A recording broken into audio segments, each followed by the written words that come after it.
Hello ladies, my name is April and I'm the Peaceful Wife. We're going to talk about healthy boundaries and also some controlling behaviors that sometimes people will use to try to get you to do things they want you to do. One of the reasons that people are controlling, and the reason I used to be controlling, is that I really had a small picture of God and I had this huge picture of myself, and I felt that I was responsible for everything to work out right. Like I had to make it happen. It was all depending on me, and I didn't understand God's sovereignty at all. I thought I was responsible for myself, for other people, for circumstances, and it was really stressful trying to control all those things that I actually couldn't control, and it was all an illusion. I really didn't have control at all.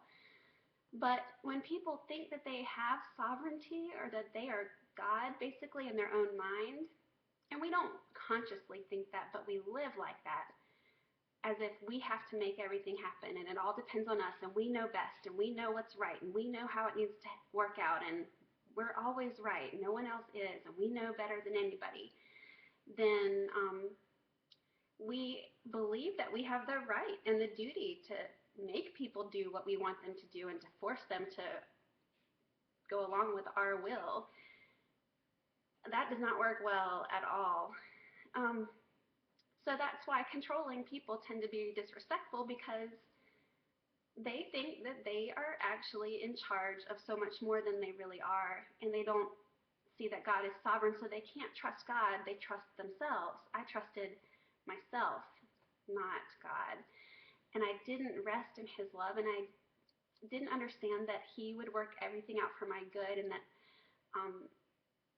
that's why I was so anxious and lonely and afraid and worried, because when you're trying to control everything, it's way more weight than a person can actually bear, and it pushes people away.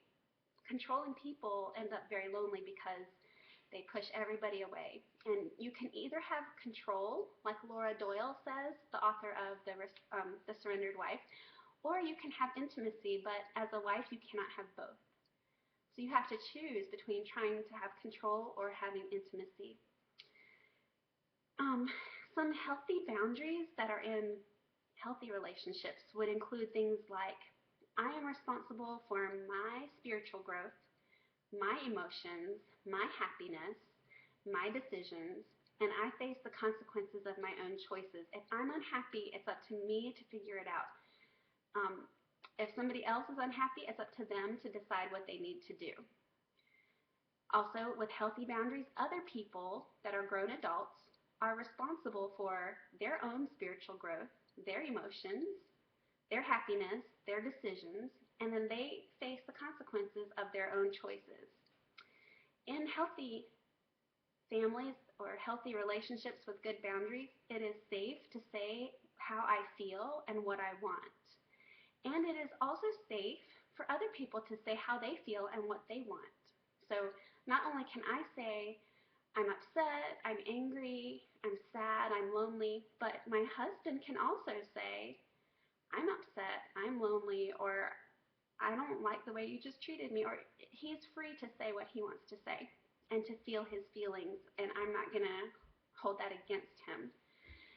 Also, in healthy boundaries, I can't control other people, but I can set limits on what behavior I will tolerate, and I can respectfully assert myself and ask for what I need and want.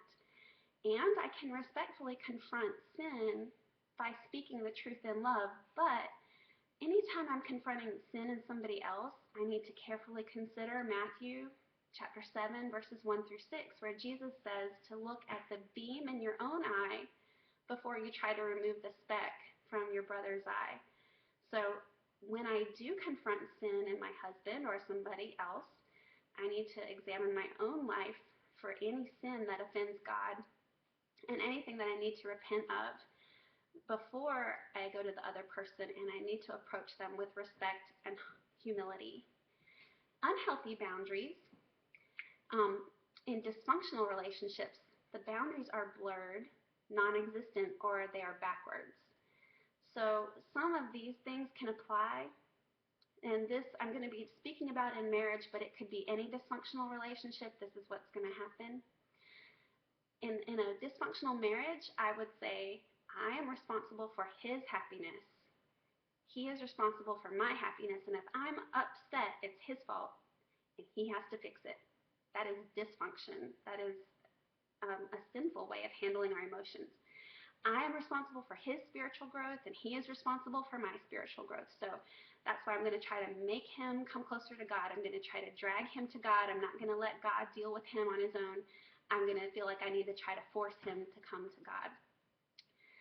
In a dysfunctional marriage, I believe that I am responsible for my husband's emotions, and he is responsible for my emotions.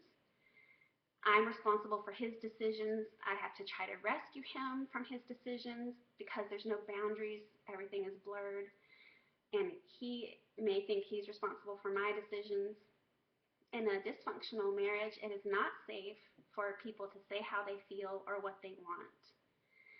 In a dysfunctional marriage, I try to control him. He may try to control me. We don't have that sense of being responsible for ourselves, but we try to be responsible for other people instead of being responsible to other people. I believe that he is responsible for my decisions, or I am responsible for his decisions, and it is not a safe place to share feelings. The secret to overcoming this is to understand the sovereignty of God, how huge God is, how small we are, and to understand that my responsibility is just my little life, my behavior, my sin, my accountability to God. He is responsible, my husband is responsible for his sin, his accountability to God, his obedience to God, and God is responsible for making all things work together for the good of those who love him and are called according to his purpose. And that's Romans 8:28. God can work things out even when I don't understand how. He can work out even the mistakes and the sinful choices and the bad things and the disasters ultimately for our good. So that's how I can rest in God's love and trust him and be at peace. And I don't have to try to make everything work out myself. Check out my blog, www.peacefulwife.com. Thanks.